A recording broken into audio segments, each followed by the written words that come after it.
పవిత్ర ఆశ్వయుజ మాసంలో దసరా నవరాత్రులను పురస్కరించుకుని అక్టోబర్ 2 నుంచి నవంబర్ 3వ తారీఖు వరకు శ్రీమతి శ్రీ స్రవంతి గారి ఆధ్వర్యంలో ఆశ్వయుజ మాసం నెల రోజుల పాటు దేవి ఆరాధనలు శతచండి మహాయాగం శ్రీనివాస విద్య నెల రోజుల పాటు జరిగే ఈ శక్తి ఆరాధనలో మీరు పాలుపంచుకోండి, అమ్మవారి అనుగ్రహాన్ని పొందండి. మీ గోత్ర నామాల కొరకు సంప్రదించండి. నమస్తే, నేను మీ కుప్ప పద్మిని. ఇన్నాళ్లు మీ సపోర్ట్ ని నాకు అందిస్తూ మీ ప్రేమని నాకు అందిస్తున్న ప్రతి ఒక్కరికి కృతజ్ఞతలు. ఇప్పుడు చూడబోతున్న ఈ వీడియో కూడా ఖచ్చితంగా మీకు ఉపయోగపడుతుంది. లైక్, షేర్ అండ్ సబ్స్క్రైబ్ చేసి మీ ఇష్టాన్ని అలాగే మీ సపోర్ట్ ని నాకు అందించండి. అలాగే ఈ వీడియో పట్ల మీ అభిప్రాయాన్ని కమెంట్ సెక్షన్ లో కమెంట్ చేసి నాకు తెలియజేయండి. నమస్తే, వెల్కమ్ టు అవర్ ఛానల్. నేను పద్మిని. ప్రస్తుతం పాటు ప్రముఖ ఆధ్యాత్మికవేత్త, వాస్తు జ్యోతిష పండితులు, హస్త సాముద్రిక నిపుణులు వైవిఎస్ఎస్ గిరిరావు గారు మనతో పాటు ఉన్నారు. మాట్లాడదాం. నమస్కారం అండి. ఏడుపులు అనేది సర్వసాధారణంగా ఫేస్ చేస్తూనే ఉంటారు. బిజినెస్ లో ఎదిగిపోతుంటే ఏడుపులు, ఇళ్ళు కట్టుకుంటే ఏడుపులు, పిల్లలకి సంబంధాలు వచ్చి పెళ్ళిళ్ళు అయిపోతే ఏడుపులు, చదువుకుంటే ఇవాళ మార్నింగ్ ఒక కాల్ విన్నాను. అబ్బాయి చాలా బాగా చదివే అబ్బాయి అట, మరి పేపర్లో పడిపోయేంత రేంజ్ లో అబ్బాయి చదువుతాడు. అంత చదువుతున్నాడు అంటే సంతోషపడాలి, కానీ ఇంకా చుట్టాలు అనేవాళ్ళు రాబంధుల్లా తయారయ్యి డెఫినెట్ గా ఏడుస్తూనే ఉంటారు. వాడు ఎంత బాగా పైకి వచ్చేసాడు అని. ఇంకా అక్కడి నుంచి డౌన్ ఫాల్ చూస్తున్నారు. తల్లి పడేటటువంటి వేదన చాలా బాధ అనిపించింది. ఈ తల్లికి అట్లాంటిది.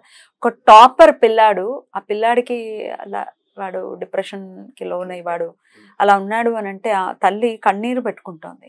ఈ ఏడుపులు చాలా బాధాకరం అండి. కలియుగం కదా, ఇంకా దారుణం. అసలు ఏది చేసినా ఏడుపులు ఏడుపులు ఏడుపులు అవి తగులుతున్నాయి మాకు. డెఫినెట్ గా మేము ఇబ్బంది పడుతున్నాం అనుకునే వాళ్ళకి ఏదైనా మంచి మార్గం చెప్పండి గిరి గారు. అంటే ఇది జనరల్ గా ఏడుపులు అనేది ఏంటంటే మనం చూసుకుంటే దృష్టి దోషం కిందకే వస్తుంది. దృష్టి దోషం కిందకే వస్తుంది.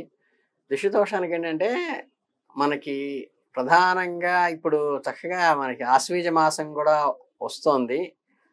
చక్కగా ఆశ్వీజ శుద్ధ పాడ్యమి నుంచి దశమి వరకు చక్కగా దసరా నవరాత్రులు వస్తున్నారు కాబట్టి ఇటువంటి వాటికి ఏంటంటే మనకేదో అంటారు సారా, ముళ్ళును తీయాలంటారు సార్. సాత్విక దేవత ఆరాధన కంటే కూడా సాత్విక ఆరాధన ఎప్పుడు ఏం చెప్తుందంటే శాంతం, సర్దుకుపోండి అని చెప్పేటువంటి పద్ధతి వచ్చి ఇది. శాంతం తీసి వదిలిపెట్టు అనేది అమ్మవారి అర్థమైందండి. అందుకని ఏంటంటే ఇటువంటి వేదన అంటే నెగిటివ్ ఎనర్జీ మన ఇంటి మీదకి వస్తున్నప్పుడు దాన్ని వెంటనే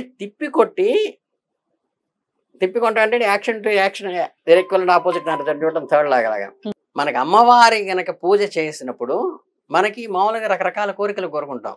అమ్మ అనేది అంటే నిత్యం లక్ష్మి కానీ లలిత కానీ మన ఇంట్లో అమ్మవారు చేసినప్పుడు, లక్ష్మీ సరస్వతి పార్వతి చేసినప్పుడు ఏంటంటే ఇంట్లో నాకు అవి కలిగించు, అవి శుభం, పిల్లవాడిని వృద్ధిలోకి తీసుకురా, అమ్మాయికి పెళ్లి కుదిరచ్చు, అమ్మాయికి పిల్లలు పుట్టారు, సౌభాగ్యం ఉండని చెప్పి సాత్విక ఆరాధన అంతా ఇప్పుడు వస్తుంది.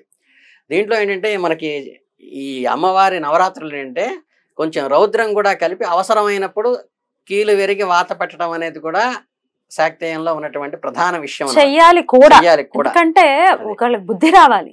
ఎందుకు ఏడవాలి? ఏడిస్తావు, నీకు వచ్చేటటువంటి ఏమొస్తుంది? నీకు మళ్ళీ తిరిగి కూడా వస్తుంది. అది నువ్వు ఏదిస్తావో తిరిగి వస్తుంది కర్మ సిద్ధాంతం ప్రకారము.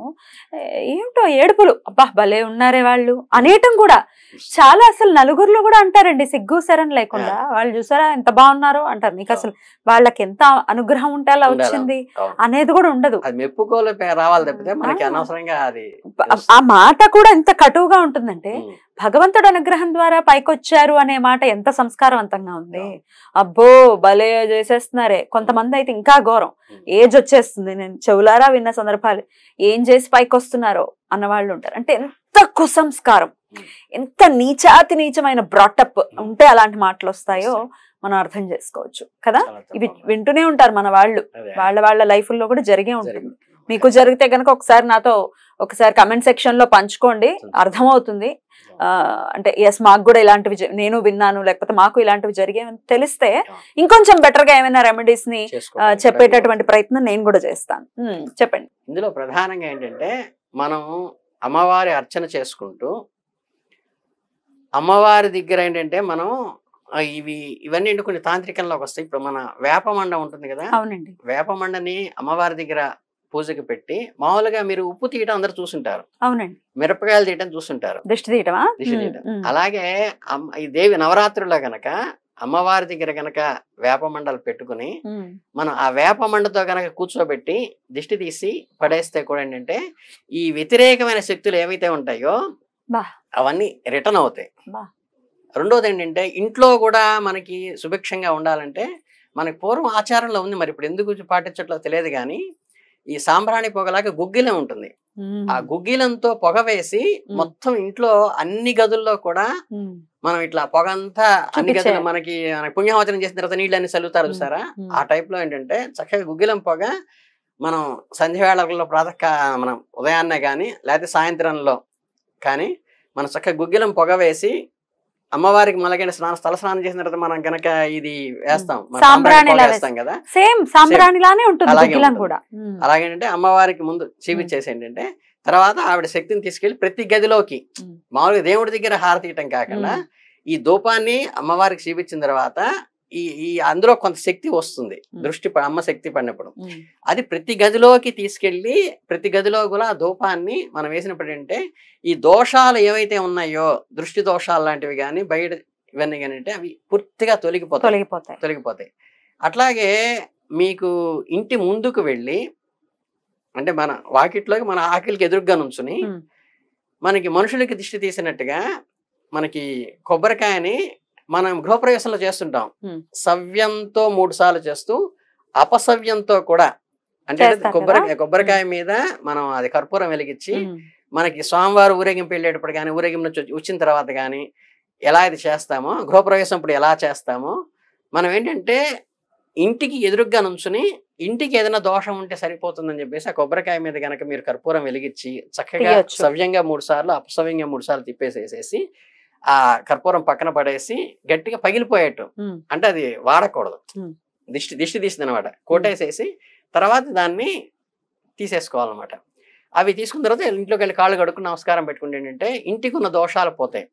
అట్లాగే అమావాస్యకి కూడా మీరు ఈ బూడిద గుమ్మడికాయ ఉంటుంది, బూడిద గుమ్మడికాయని కనుక ఇంటికి ఎదురుగ్గా నుంచుని మన మనిషికి ఎదురుగ్గా నుంచుని ఉప్పు ఎలా తీస్తాం చూసారా, అలాగే ఈ గుమ్మడికాయని గనక తీసుకుని దానికి కూడా ఇలాగే కర్పూరం వెలిగించి దిష్టి తీసేసి సవ్యంగా అపసవ్యంగా కూడా మన ఇంటికి ఆపోజిట్ నుంచి గుమ్మానికి దిష్టి తీసి గనక మనం ఎవరు తొక్కని చోట, ఇందులో ఏంటంటే చాలా మంది ఏంటంటే చెప్పేది అది ఎవరికో అంటుకోవాలి ఎవరికో తగలాలని రోడ్డు మీద పడేయటం కాదమ్మా, అవేంటంటే మీరు ఎవరు తొక్కన చోట పడేస్తే నీకు దోషం పోయింది, ఇంకోళ్ళకి అంటుకోవడం నీకు అనవసరం కాదు, మళ్ళీ వస్తుంది నీకు ఇంకొకటి నీకు వస్తుంది. అది చాలా ముఖ్యమైన విషయం ఏంటంటే అమావాస్య వస్తే చాలండి జాతర రోడ్లంతా 3 వీధులు ఉన్న రోడ్లు కూడా అదేంటంటే కర్మ సిద్ధాంతం ఏం చెప్తాను, ఎదుటివాడికి మనం ఏదిస్తే అది రిఫ్లెక్ట్ అయ్యి వస్తుంది.